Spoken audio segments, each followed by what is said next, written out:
থেকে এসেছি। পুঠিয়া উপজেলা আমার বাসা এবং এখন বর্তমানে বেলপুকুরিয়া RMP রাজশাহী মেট্রোপলিটনের অধীনে আমরা চলে গেছি। আমাদের থানা রাজশাহী মেট্রোপলিটন।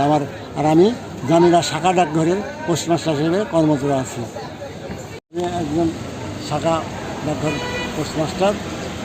স্বাধীন দেশে গণতন্ত্র বাংলাদেশে বৈষম্য থাকবে না বলে যে 24-এর গণ অভ্যুত্থান হলো, সেই গণ অভ্যুত্থানের মূল প্রতিপাদ্য বিষয়ই ছিল একটা ইস্যু, সেটা হলো বৈষম্যর শিকার, এই বৈষম্য দূরীকরণের। কিন্তু সেই সুবাদে এই বর্তমান অর্থনৈতিক সরকারের বয়স 1 বছর 7 মাস অদ্যাবধি বৈষম্যের শিকার বৈষম্যই রয়ে গেল। সময় ঘনে আসলো, নির্বাচনের তারিখ ঘোষণা হয়েছে 15 ফেব্রুয়ারি, কিন্তু আমাদের এই 75,000 শাখা ডাকঘর কর্মচারীর কোনো ভাগ্যের উন্নয়ন হবে না। পৃথিবীর কোনো ইতিহাসে নাই যে 4,150 টাকা বেতনে এক ঊর্ধ্ব গতিমূল্যে দ্রব্যমূল্যের ঊর্ধ্বগতিতে কোনো মানুষের জীবন জীবিকা নির্বাহ করে।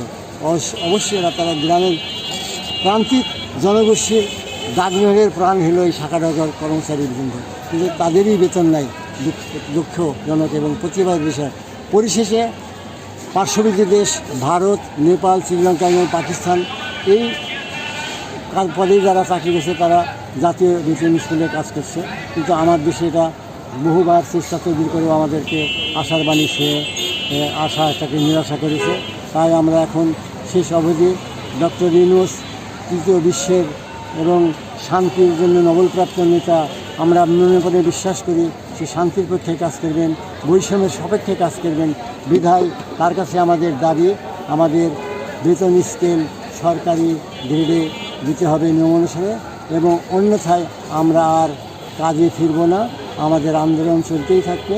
অবশেষে আমি বলতে চাই, তারা যদি মনে করেন শুভবুদ্ধির উৎসাহ হয়, একটা জাতিগোষ্ঠী একটা ডিপার্টমেন্টে যদি উত্তরোত্তর আরও সুনাম বৃদ্ধি করতে চায়, তাহলে আমাদের বেতন স্কেল এবং আমার দাবি ছাড়া মেনে নেওয়া উচিত বলে আমরা মনে করি।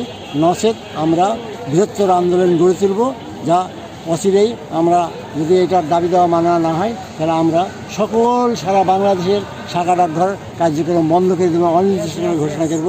আমি এই বলেই আমার বক্তব্য শেষ করছি। খুদা হাফেজ। বাংলাদেশ জিন্দাবাদ। বাংলাদেশ চিরজীবী হোক।